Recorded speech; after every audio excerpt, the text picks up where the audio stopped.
Why you shouldn't read the classics. A story by Key James. Hi, I'm Key James. Today we're talking about why you shouldn't read the classics. A lot of people who want to get into reading come up to me and say, oh, I'd love to get into reading. I'm thinking of reading this Greek mythology book. The thing is, a lot of people who want to get into reading feel like they should start off with the classics. And choosing a book from the great canon of classics is great, but this video will talk about why it's not right to start off reading literature or classical literature. So what is classical literature and why is it different to Harry Potter, for example? Well, it gets a bit complex. Harry Potter could one day be a classic, but in general, the consensus is that classical literature is the literature of ancient Greece and Rome. The term can also be used for the literature of any language in a period notable for the excellence and enduring quality of its writer's work, which is subjective, and that's a different video. Literature can be dry, it can be slow, it can be pensive and brooding. It's like piecing a jigsaw puzzle together. A really difficult one, which is like a jigsaw puzzle of the ocean. Literature has this reputation of being the best kind of literature out there.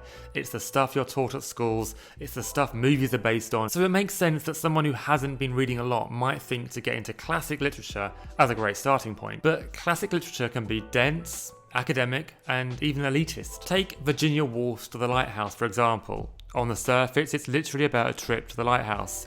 But that's not the point of the book. The writer uses literary techniques to paint a different story between the lines, a psychological one that explores the mind of her characters. The book even uses a literary technique called stream of consciousness, which creates these long flowing sentences without punctuation marks. It's supposed to replicate the way human beings think, because human beings don't often think in full stops. That's great, but if you don't study the history of the book, or at least go on sparknotes.com, how will you know what it's about? The book's joy comes from something even more than just picking it up and reading it straight away.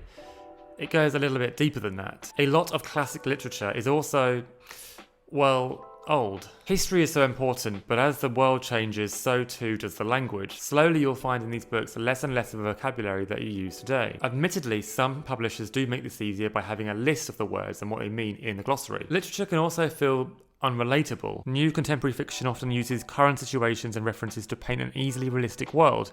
They mention phones and Facebook and lol and I know, right? But classic literature will paint the world that it once knew. And sometimes this comes with preconceived ideas or just straight up racism. There has been a lot of growing critique in Europe and America that the canon of literature, and when we say canon, we really mean an archive of what is considered classic literature, is not representative of the many races and backgrounds out there. There are many reasons for this, which would perhaps make a different video. Only certain classes often became educated and were allowed to write for a living, and the job market was often very tight for those that didn't. In short, it helped if you were rich, and it probably helped if you were white when writing a book. And it can feel like a very one-sided depiction. Classics are also long. They never end.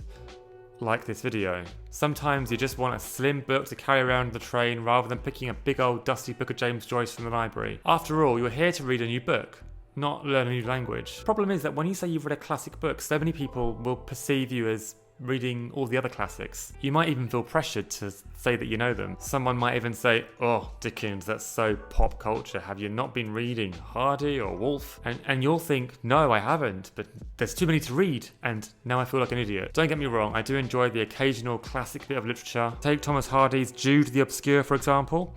For 2/3 of that book, I hated it. I thought it was probably the most boring thing I'd ever read. And then suddenly it came together like a Hollywood blockbuster. The book rewarded me with patience and emotion. It became one of the most devastating and depressing ends to a book I've ever read.